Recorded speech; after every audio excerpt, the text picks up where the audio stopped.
Hey, on today's show, we have the author of Pretty Good at Walking, a story about a family who walked 2,650 miles from Canada to Mexico. Come on, welcome to the show, Vince Strawbridge.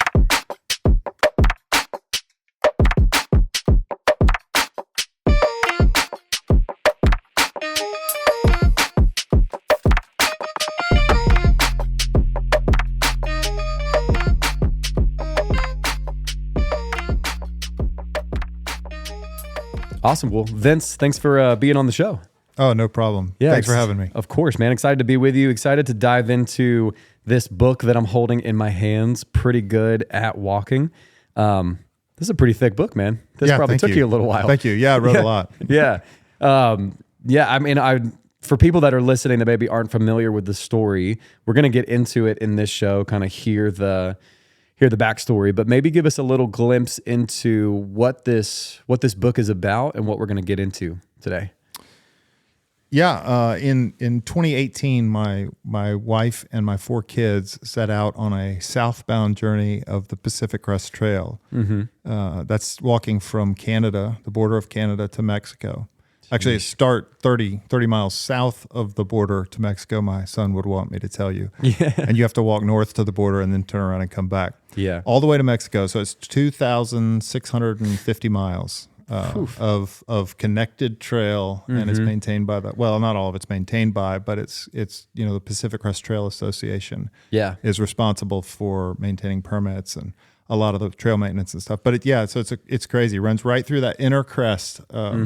Inner crest inside mountain range, the Northern Cascades down through Oregon and the volcanic stuff there, Northern California, and all the way out through the desert of California. Yeah, that was going to be actually my question. So you're kind of starting like top there, Washington, I'm assuming, right? That area, like right above that into Canada, and then just pretty much all the way down till you get to the end of California and find yourself in Mexico. That's right. Well, I mean, I wish there's a wall there. Yeah. But, so you got to go around about. Yeah. The most common route is northbound, though. Most people start south and go north. Okay. Yeah, they start in early spring, early to mid spring, March, April, and they walk north from there. Gotcha. So that's what you a more guys typical did. route. We did not. We walked Canada to Mexico. We came the opposite route because of school was our timing. What we didn't know, and we discovered later, was that that's not the right way to go if you're walking with young kids. Because you have a tighter weather window. As soon as the snows come in the Sierra, it's kind of like that's the end of the game, and it's harder to get that done from the north going south because you have to start later because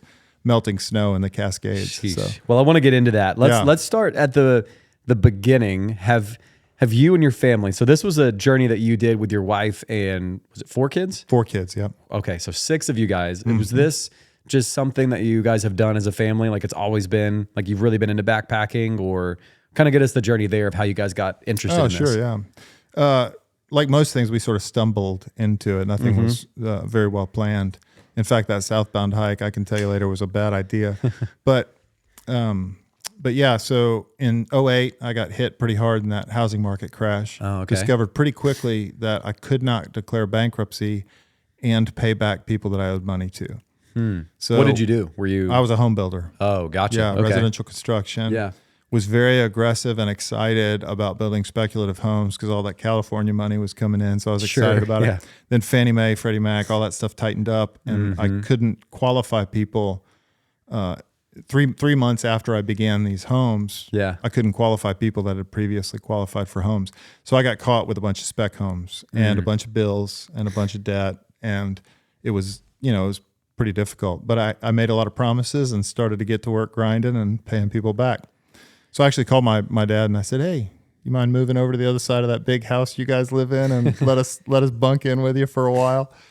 So we did that, but vacations were difficult to consider with obligation to subcontractors and stuff like that. So we had a friend that invited us to go camping. And we're like, well, we like being outside, but we've never camped before. And so we just got into it that way. We got into it because it was cheap and nobody was going to be mad at me for spending the night on the ground. So we got into camping that way. It was just sort of by happenstance and really loved it. Like our family really enjoyed it and thrived out there, and it was really inexpensive. So that's awesome. Affordable vacation. Yeah. Went from affordable vacation to one of the craziest journeys your family's ever taken, I'm sure.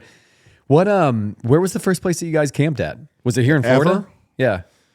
I don't know that we started in Florida. I think we went first to Shining Rock Wilderness. And that's up in North Carolina. It's along the Blue Ridge Parkway there. It's a beautiful spot. Graveyard Fields, I think, is more commonly that's the pullout. Yeah. And we carried in like 60-pound packs and big cast iron stove and a propane tank and all sorts of stuff. And we would just set up big tents and day hike out of there. Yeah. So yeah. And so that was the fun for you guys too, was just kind of, hey, finding new trails, finding new places to go. We were along for the ride. There was a local family, very good friends, and they got us into it. And they were both of them planners, enough that there was no room for a third mind. We just kind of laughed and followed along. Jeez. Well, I mean, I know also like the camping experience, from my understanding, is there's a lot of gear that goes into that, right? So you guys have built up probably some resources over time, right? Well, originally we were just into borrowed gear or very cheap gear, and so it was on the heavier side. As we started to consider this trip, we got a little bit more conscientious about what can be done. Yeah. And weight plays a huge factor when your job is to walk. I'm sure. Yeah. So, yeah. Because how long did this take, by the way, this journey? That one took us 142 days, so about 4.5 months. Yeah. Wow. Just walking every single day. We took, I would say, some days off. Probably 8 days. Yeah. Out of that whole time, we had no walking at all. Yeah.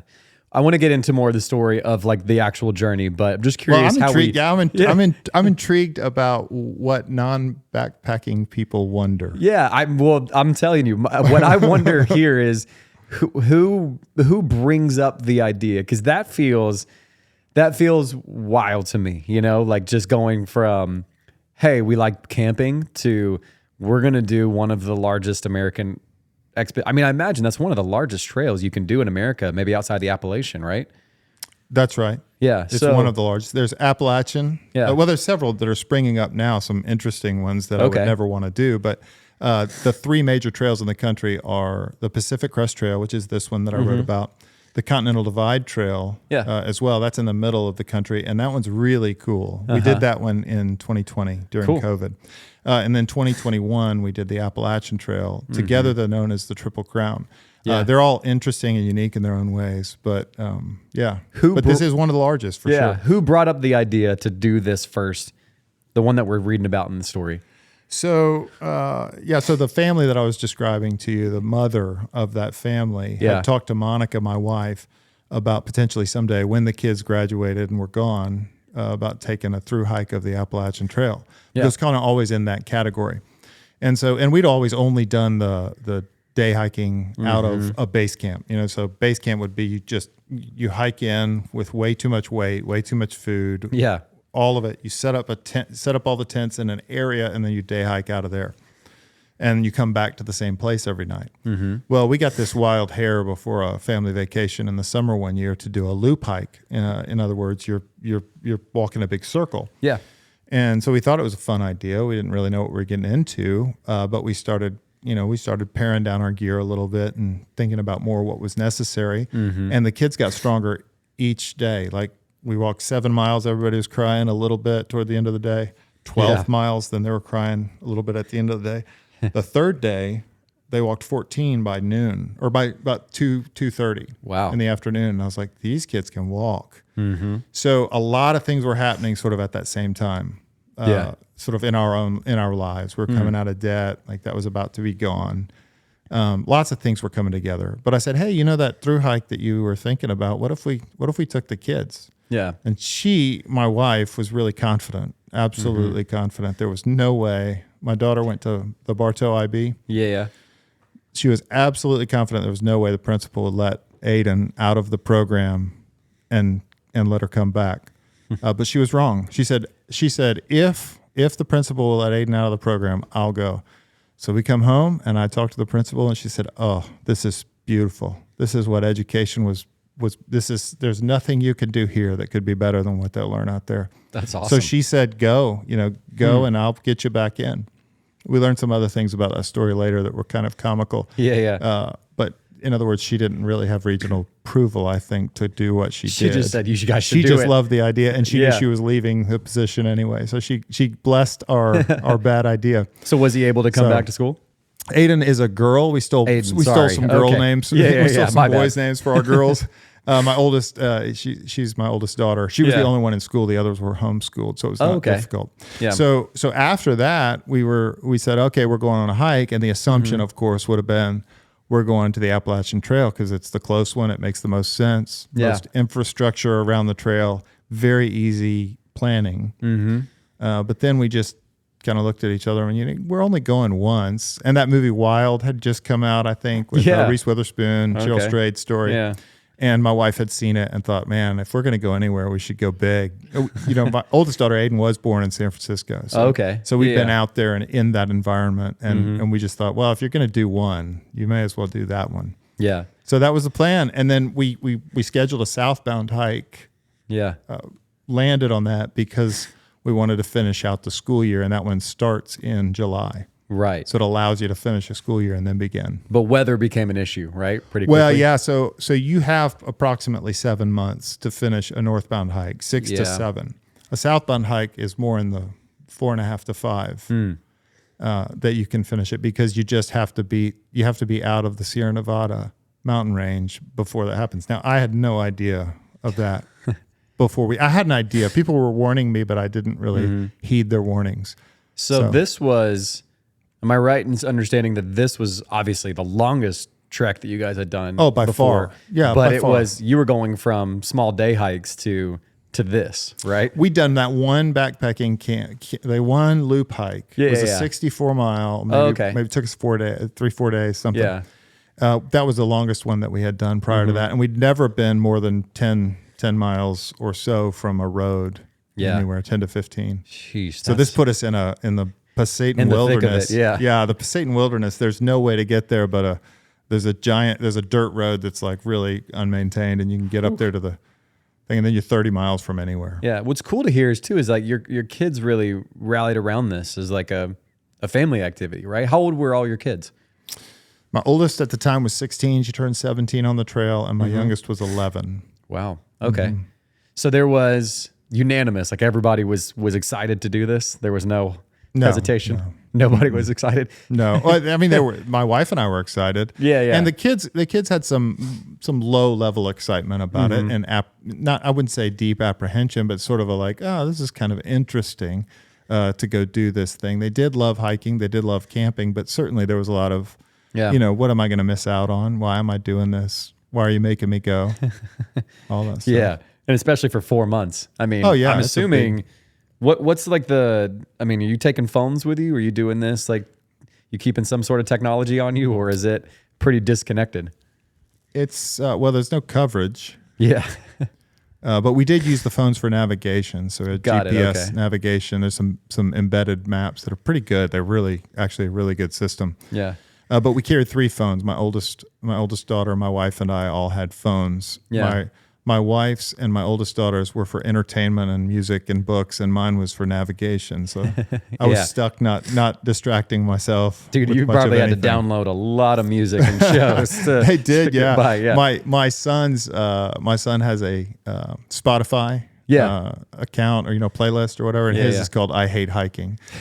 So so they have enormous amounts of hours of playlists. Man, so start us through like kind of we don't have to go through every single bit, but I'd love to hear just some highlights for you of the journey of this trail. Like what kind of, maybe start us kind of towards the beginning. What was that first like week like?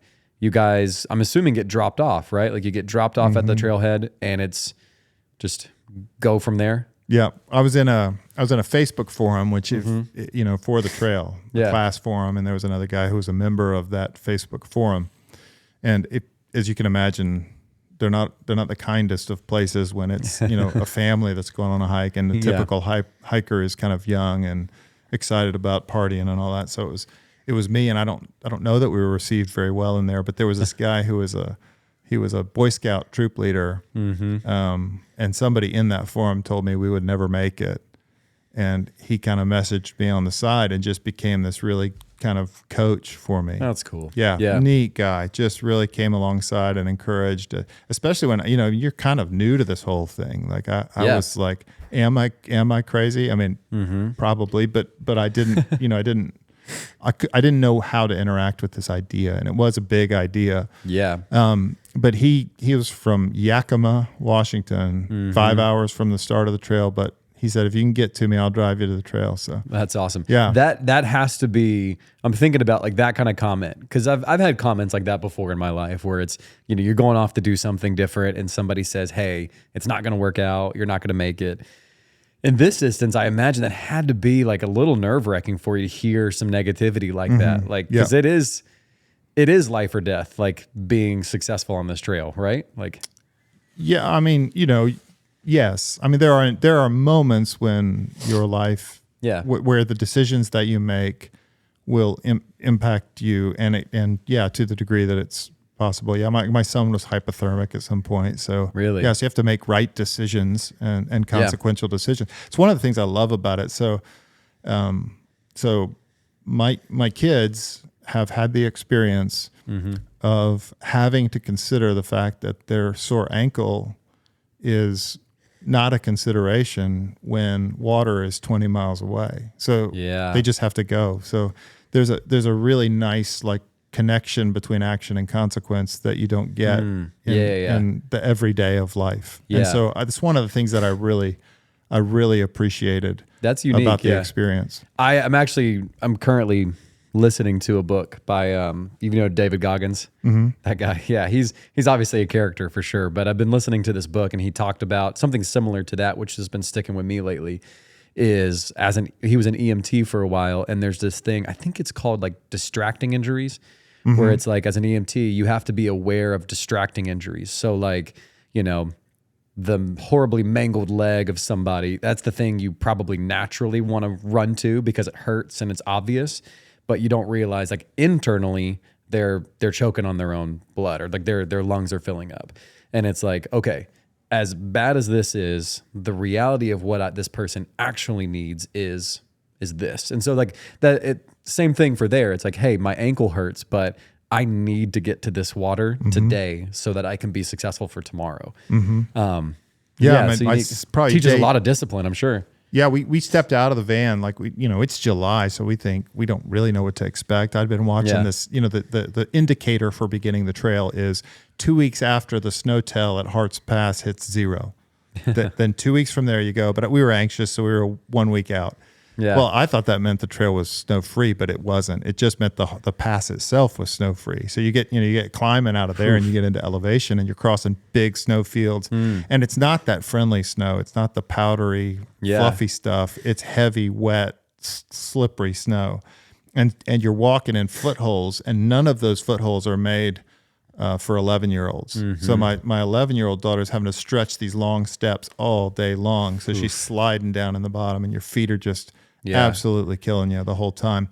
And she stopped at some point, and I sat with her, and she cried, and I sat with her, and I was a dutiful, patient father for 3 or 4 times. And the fourth time I just said, listen, I love you. Yeah. And you can cry, but you have to walk and cry. And so to have to invite your daughter into that at 11 is a significant invitation, but you asked earlier, I was thinking about that. One of the things that was nerve wracking about it is because this is not a thing that I have a lot of, I don't have a lot of precedent here. I can't say, hey, is this a good thing to do with your family? Because it's an uncommon family activity. To this degree. I mean, you can go hiking for 4 or 5 days and come out of the woods and have a life-changing experience. But no, I didn't see a lot of example before me. There were a few, and I really poured over those. There was a guy on the Appalachian Trail with his 6 kids the year we were starting. That was fun to watch them and their effort. And then there was somebody that had done the Pacific Crest Trail with one kid. So I thought, well, it's kind of fun at least to look at those examples. Yeah. But the pushback I would get would be, is this a bad idea to do with your children? Like, is this bad for their development, physical, and social, and in every way? Well, social I don't care about. Like, like, come on. This is going to be whatever loss there is, this is worth it.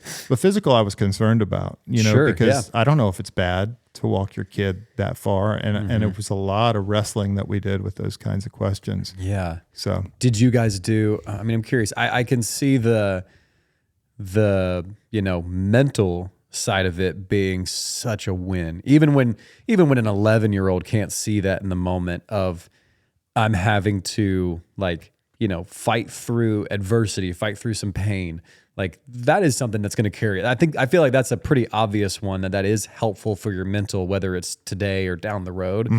The physical part of it, that's actually, that's a good question to ask. I'm sure there was some training you guys did, or was there some sort of like, hey, this is how we prepared for this? Did you walk with big backpacks on for a while? Did you? Yeah. We were nervous about the first one. So the first long trail, the Pacific Crest Trail, we trained like crazy. We'd walk 2 hours a day, every day with packs on. For probably 2 months beforehand. And then on the weekends, we'd walk 10 to 15 miles. Yeah.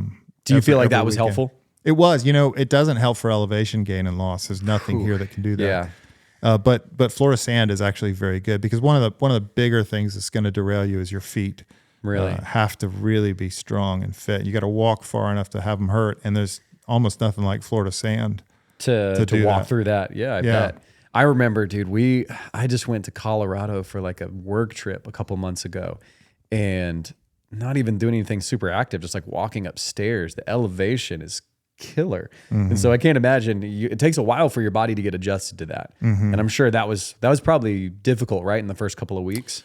The Cascades aren't too high. They're probably 6,000 ish, which is elevation. There's a distinct difference, but my youngest daughter was our concern at that point because she's had elevation sickness at 7,000. Like she's had that before, or had that before. And so we were concerned about that a little bit, but it never really panned out. You were a little short of breath now and again, but it's hard to tell if that's 16 miles of walking out of the gate or if that's elevation connected. Yeah. We were hurting. Everything hurt. I bet. Yeah.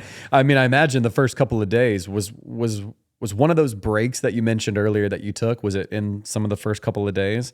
I'm sure there's like just beginning this, you're sore right off the bat. I'm sure there's. Yeah. So I thought that I had calculated everything correctly, like in terms of the mileage. And so my objective was to walk 12 miles a day on average for the first about 100 miles. So that was kind of what I was gauging it on and had prepared food for and all that sort of thing. Well, my brother and his son had come out to join us to walk the first bit with us, first 90 miles. They wanted to walk with us, which was great. Yeah.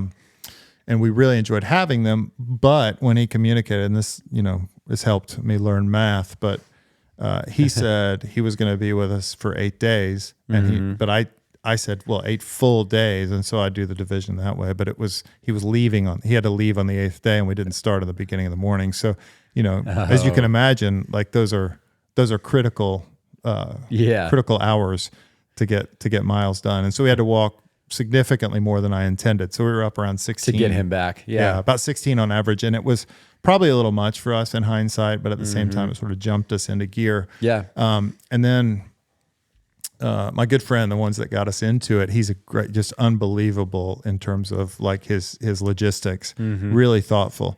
We walked all of Washington and averaged 18 miles a day. So I was very full of the experience and pretty proud of what we had accomplished. Yeah. And I have a cousin in Portland. So we came off trail, went to Portland for a couple of days to buy food and get resupplied for the next run. And I said, he messaged me, and I talk about this in the book. He messages me and says, hey, you need to pick up the pace. And I'm like, what are you talking about? Pick up the pace. Like we killed it. We were 18.3 miles a day in Washington. That's better than I ever dreamed. Right. And he said, yeah, but you have to be through the Sierra by 1st of October was the goal originally. And I said, it's not through the Sierra, it's to the Sierra. And he's like, no, you moron, it's through the Sierra. And there's a difference of about 350, 400 miles. Wow. So it changed my objective from 20 miles. I wanted to graduate us to a 20 mile a day average, and we had to walk 26. Almost overnight. And I found that when I found that out, I was really like, oh boy, this is going to be bad. Yeah, how do you break that news to your family? It's a hard push to get 26 miles a day, day after day. So that first trek through Washington sounds like it was mostly in pretty cold weather, right? Weather was not bad. Okay. We did get snow the first day, Yeah. but we didn't really see a lot of temperatures in the 40s. Okay. In there, it was actually pretty good weather. The biggest complaint I would say in Washington, if I had to single one out, would be mosquitoes. Believe it or not, I thought we were prepared for two things. I thought we were prepared for heat because we're from Florida, and I thought we were prepared for mosquitoes. And we came into this one region. It's like Stevens Pass is the name of the place. There's a ski resort there. Yeah. We came in there and everybody's like, the mosquitoes are bad in the next section. And we were just laughing. We're like, we got this. And we walked 2 days out of there and first mosquito lands, just walking around real slow on my hand. And I'm like, these ain't Florida mosquitoes. They got nothing on us. And about the next day they came in like by the thousands, like, and they were around you all day long. Yeah. You couldn't outwalk. Well, you could outwalk them, but you had to stay walking 2.2 miles an hour is what we figured out. And so every break, if we wanted to break, we had to set up the tent and crawl inside. Wow. They were everywhere for about 4 or 5 days. And I mean, time is a factor for you guys. I mean, you got to think about like the setup, the tear down process to get to 26 miles a day. Well, the days were long. We had plenty of time. We actually ran out of gas before we ran out of light. So we didn't see the stars. I bet we didn't see the stars until we were well into Oregon. Really? Because it's light at 9:30 at night, but we've been asleep for 2 hours. Yeah. So, jeez, man. Yeah. What was the first point for you? Like, obviously, there's a lot of I guess adversity kind of towards the beginning there. You realize you have to do more miles throughout the day. You're realizing some of the things that maybe were miscalculated. At what point do you feel like you and your family hit your stride? You know what I mean? Like, at what point was that early on? Was that not till later that you were like, oh, okay, like we're picking up a really good pace and we're positive about this, you know? Yeah. Most of the literature and conversation that I'd had before, most of what I read, most of what I talked to people about is they said, give it 3 weeks and you'll get your trail legs. And they were on it to almost to the day. Really? Yeah. You're just in a grind and you can't believe you got to wake up and go in the morning. You can't believe you're going to be able to. And every day's hard and you have to take breaks all the time. And then suddenly 3 weeks into that thing, it's just like, you don't need to stop. You can just keep going and you believe you could walk forever. Yeah. You know? Well, it just becomes the norm, right? Like now it's like, we're out here. Your body acclimates, everything. Like something just opens up and it feels like, man, humans were just built to walk. I ran into a guy who is a down trail somewhere in Northern California. And he's a horse guy, really knows. I mean, really like he's a cowboy, true cowboy. He was up with his family, had 10 kids and all of them were with him and they were rounding up horses, or rounding up the cows. Like it was so cool. And I was talking to him, and he said, "Hey, I said you should do the horses on this trail. Like, it's a horse trail. Like, it's a pack trail too. Yeah, and you don't see people do that very often, but it can be ridden all the way from one end to the other. Yeah." And he was pretty intrigued by that. But he said, "Well, I mean, you could do that, but I mean, I don't know. Like that's a lot on a horse. How many miles a day you walk?" And I said, 20. We're averaging 26 right now. And he said, "Yeah, I don't know if a horse could do that." Like, he said humans are better for walking than a horse. That's crazy. But if you put weight on a horse, that would be the problem. Yeah, all the stuff you're putting on top of it. He said you'd have to have an extra horse and you'd have to be changing out the weight. Yeesh, wow. So, I mean, so it's about 3 weeks that you guys get in and you're starting to feel really comfortable. I'm curious, obviously there's a lot going on in this trip. Was there a pretty scary moment at any point during all this? You mentioned like your son was close to the hypothermia at one point. Was there something else that happened that was just kind of shocking that you guys had to figure out quickly, or? Yeah, I mean, there's lots of different. I mean, it's different kinds of things, but it's the same. It's the same thing as like it's the same things happen in anybody's life, but it's just a little. You're a little more out there, and so no major like health scares though. Well, I mean, so. Somewhere in Washington, I'll give you some examples, right? Somewhere in Washington, it's late, like the snow's mostly melted off the trail, but occasionally there's a patch of snow. Well, we were walking this one trail and walk into the shade and there's some ice there. My daughter hits the ice and slides right off the trail and scrapes her side. And if there wasn't a log there, she'd have kept going. Oof. So it's that kind of thing where you just consider the possibility. So that happened. When we started pushing 26 miles a day, I got shin splints, and those can take you off trail. And then when we entered the Sierra, we entered a little bit late. So we entered mid-October. We were going through there. And so it was a little late season. And we were in Reds Meadow. The last day it's such an eerie feeling. I don't know if you've ever been out to these places. I haven't, no. Yeah. But if you go, all summer, these things are seasonal areas. You're way up in the mountains. They're seasonal. We walked into this place called Reds Meadows, and it is closing. The camp is closing for the season. But all of the Sierra was closing. We walked through Tuolumne Meadows, which is this just major tourist attraction or place that everybody goes. And there was no one there. Like, it was empty. So you just feel like you shouldn't be there anymore. So it's this eerie feeling. We walk into Reds Meadows. It's the last day the restaurant's opening or open. The camp store is closing down. Everything's done. And we're walking into a winter storm. We know it's coming, but my logistics guy back home, he's looking at the mountain weather forecast, and he's like, man, you're going to be fine. Like, it's only one afternoon of flurries or whatever. So we're like, yeah, we can tough it out. We've done it before. We can do it again. Because these trails are full of trail rumors. They're just like, oh, the fires, they're going to knock you off trail. Everybody we're passing is like, you'll never make it. And all this. We're used to ignoring the warnings. That's the mode we're in. There's this grizzled old trail guy. He's probably he'd walk 30,000 miles of trail or something. Is what he said. His name's Golden. Coolest guy ever. And all, he's just wearing a puffy jacket, no shirt underneath, just raw, cool guy. Like, he knows. And he's like, I don't know if I'd run those kids out into those, into this storm. We're like, we'll be all right, Golden. We've heard it before. So we go out, and the next day it starts raining on us, and it's 35 to 40 degrees, and but it's an all day rain. And so you're just soaked to the bone. Everything is it's just scary. It really is. We couldn't stop for lunch. We stopped at this one little cloud break, set up our, started to cook, boil water to heat some food, and just started raining again. Immediately had to break camp and eat crunchy rice and keep walking. Oof. And then and we just couldn't get warm, because you can't wear all your clothes, because you got to have something dry to be warm at night, because it was in the low teens at night. It was pretty cold. And so we came into this one camp area, go to set up the tents. I reach in my bag, and all my down is soaked through. My sleeping bag, my jacket, everything, because I thought my bag was waterproof. It wasn't. The seams weren't. The material, the material was. The seams weren't. That's one way to find out. Yeah, exactly. So that was scary. That night was very cold. Very nerve-wracking. But then we walked up the next. Woke up in the morning. There was a little bit of a cloud break. We tried to get dry, couldn't get dry. This guy was in there, managed to start a fire with all that wet wood. It was amazing. Yeah. So we took off. Only had 14 miles to go, and we're pushing to the top of Muir Pass. There's a hut there, and it's a stone hut. So we're like, this is going to be our salvation. We're going to be warm tonight, comfortable, dry.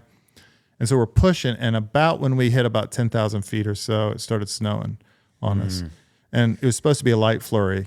And by the time we got to the hut, we were walking in 8 inches of snow. And we're walking in shorts. I'm walking in shorts, a T-shirt, and a rain jacket, because I got to keep everything as dry as I can. Yeah. So you're very cold. And my son had been walking without gloves, so he walked into the hut. And he's just sitting there, and he won't move. And I'm like, Henry, you need to get into dry clothes in your sleeping bag. He's like, I can't move. Yeah. And he just couldn't make himself move. He's 13 at 12, 13 at the time. Yeah. And just couldn't make himself do it. So we all lay down on the floor of this hut, pretty excited to be in a hut and protected from the snow. And all of a sudden, all the condensation in that place is like, so we start getting drips off the roof. Oh no. And it gets worse and worse. And all night we laid under, just were soaked in the morning. Absolutely soaked. Man. Did you guys get sick at all? Is that kind of something you just fight through and just have to live with while you're out there? Yeah. So my oldest daughter, she's a wonderful, she's just a doer. Like, she just, like, the task in front of her is the thing. She doesn't complain. She would like, in bitter cold, help me get the kids ready and tents backed up, never complain. Great attitude. Unbelievable. Yeah.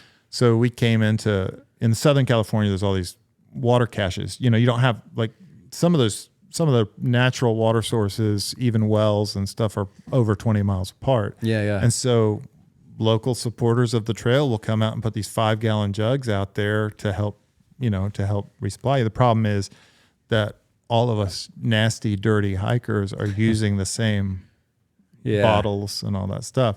And so it's pretty common to get sick, waterborne illness and stuff like that off of that. So likely that's where she picked it up. But we got a waterborne illness, and I can remember walking. This is Southern California desert, hot, kind of nasty day. And I remember walking up a hill behind her, and she'd thrown up a few times, and she'd finally got it dialed in. And I said, "Hey, what are you doing?" She was going slow. I knew she was in trouble because she asked for trekking poles. She never walked with them. And she said, "Dad, can I borrow your trekking poles?" And I was like, "Oh boy, she's bad off." So I'm following her up the hill, and she's got this like just cruiser pace going on, not fast, but just steady. And she said, "Dad, I think I got it. I think I got it dialed in." I was like, "What?" And she's like, "I'm walking where I'm like nauseous, but I'm just on the edge. Like I know I'm not going to throw up, but I can keep going." Yeah, just at this right pace. She found just the right spot. My goodness. So yeah. Well, I want to just jump forward. I know just for time's sake too, talking through like this journey you guys made. Tell me about like the last couple of days. I'm sure that was just a incredible experience knowing, okay, it's right there. Like we're so close to being done. What was that like? What was it like to have that last couple of days and to get to the finish line? Yeah, it's surreal in some ways, right? Yeah. Like there's something, and I sort of toying with this in the story.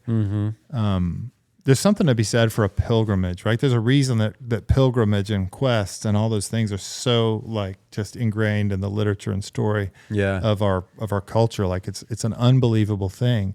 And it's in a way very arbitrary. Somebody put a monument at some arbitrary border at the north end and arbitrary monument at the south end, and somehow connecting those is filled with this just profound meaning. But all along, people are saying, even back in Washington, people are saying, where are you going? To Mexico. Like Mexico's all you've had on your mind. That's not true.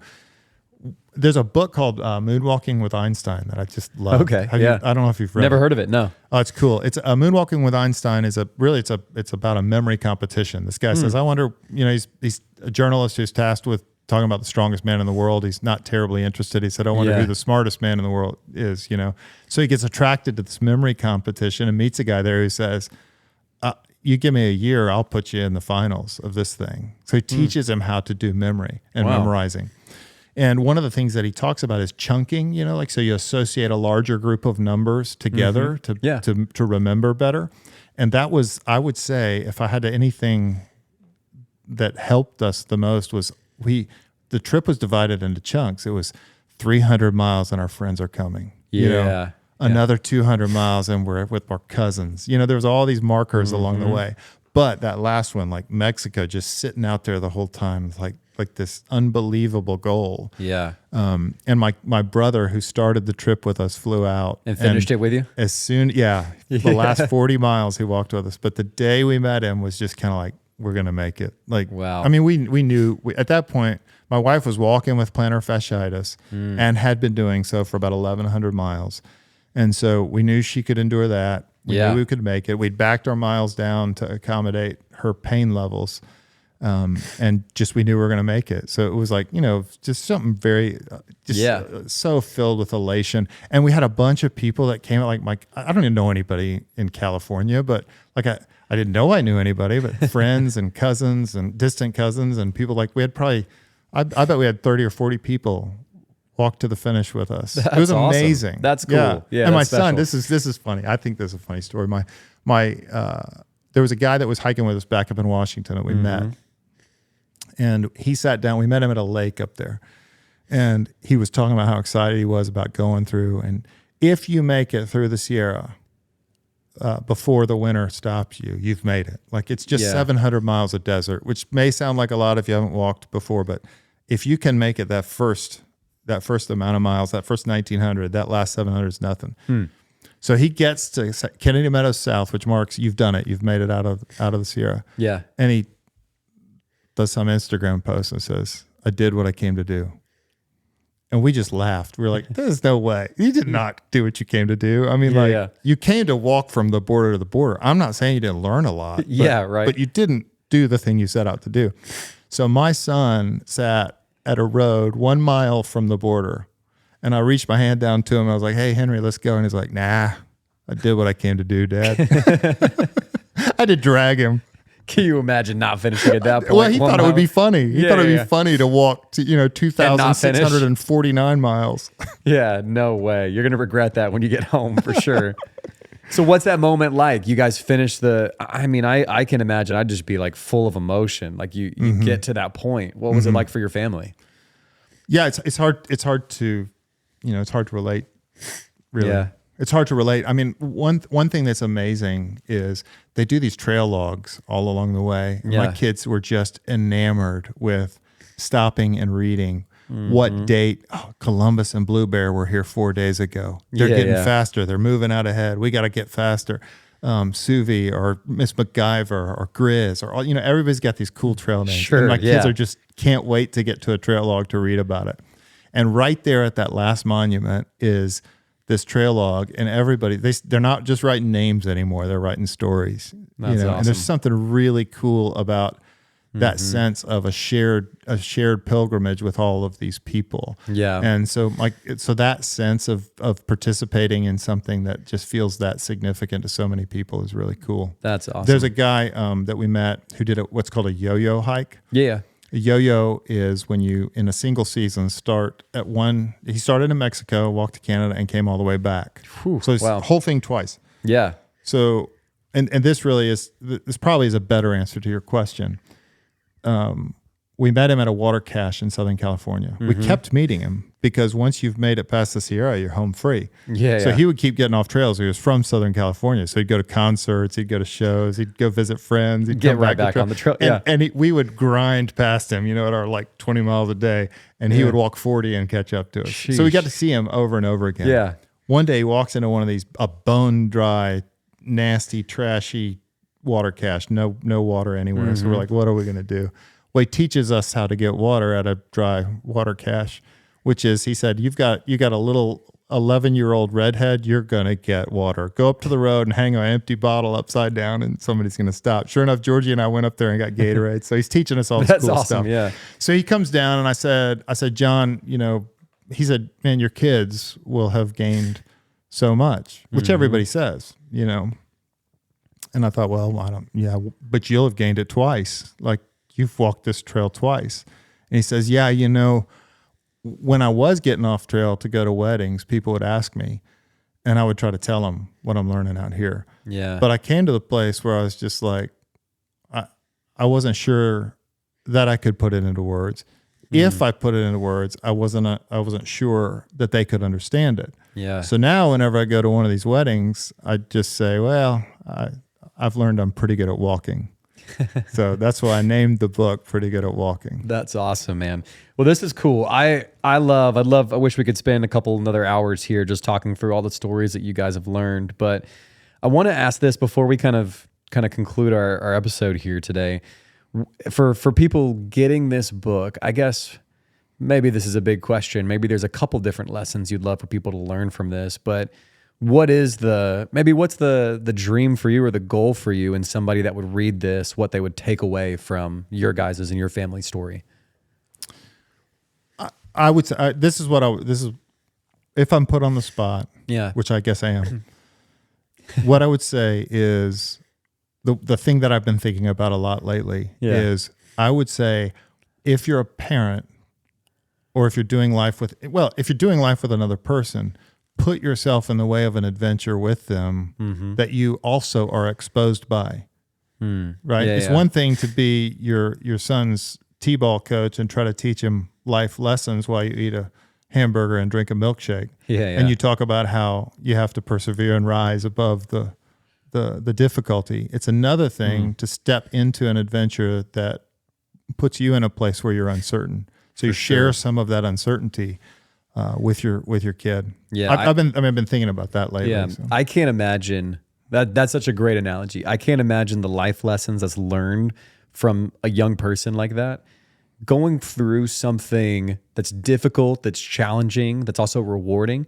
but also seeing their mom and dad going through the same thing together. You're right. It's not like hey, I'm sitting back and chilling. You got to go through this. You got to learn how to play T-ball or whatever. It's, hey, we're all having this shared experience together. I know it's hard, but I believe in us, you know? And sometimes don't. Yeah. And sometimes you're probably a little concerned. Yeah. Well, hey, I always end the show like this with just one more minute left. I'd love to hear, maybe just kind of lay out for people that are listening to this, how they can get connected to the book, where they can find it right now so that they can pick up a copy and they can start either listening or reading along. Amazon is probably the easiest. Smallstoriesstudio.com is, they're the publisher. Yeah. But Amazon's probably the easiest. It's also on Audible, and it's a great reader. He did a fabulous job. I tried out for the position. Really? Yeah. Read the first chapter 4 times. I was like, this guy is terrible. I'm not going to have him read my book. Me. Yeah. I was actually curious about that. Was that a pretty difficult thing getting on Audible, or was it just No, not at all. Wow. It was a very easy process. Very cool. So when you're ready, I can point the way. Yeah, I use Audible. I love it, and so I'll definitely like to. Oh yeah, especially like listening to a book about walking while walking. You know, it's an easy way to go. So those are ways. Our Instagram is probably our easiest of the social medias, and that's Strawbridge Treks. Strawbridge Treks. Treks. And then I've been doing a podcast of my own as a companion to the book. And what I'm doing is, and this is really like, I don't like the shameless self-promotion, although, maybe I'm buy my book, but I'm doing these projects that I really like that are connected to the book. And so I'm interviewing people connected to that story or that enliven that story in some way. That's awesome. I'm all the characters that were so significant to us in that story are also, I'm getting their stories. One thing that is fascinating, that Airborne, the one I was telling you about, the yo-yo hiker. Yeah, yeah. This is what I found out. It's so cool. Just found this out. He came into Kennedy Meadows South before us, beat that right in the middle of that winter storm. He was encouraged by our presence there because, my gosh, if an 11-year-old can endure that winter storm, he can too. Yeah. But also he came into this one tiny town, 68-member town. They have one restaurant. He knew them all, was buddies with them. They usually shut for the season. Yeah. He partied there for 2 days and drank all their beer and ate all their food. And he said, there's a family coming, stay open for them. So when we got to town, the restaurant was open, but we didn't know to thank him. He was the reason the restaurant was still open. That's cool. Did you find that out? Just found that out on a podcast interviewing him. That's cool. Where can people how can they find the podcast too? That's also on wherever podcasts are listened to. Is it just Pretty Good at Walking? I called it Pretty Good at Talking. Pretty Good. That's good. You got a brand here. I like this. Yeah, that's right. Well, hey, all this will be in the show notes for this. If you want to go pick up a copy, grab it on Audible, check out the podcast. You'll be able to do that on the show notes for this. Vince, thank you so much for joining. And I'm looking forward to reading more of this and learning more about your guys' story. Yeah, thanks for having me. I really appreciate it. Of course, yeah.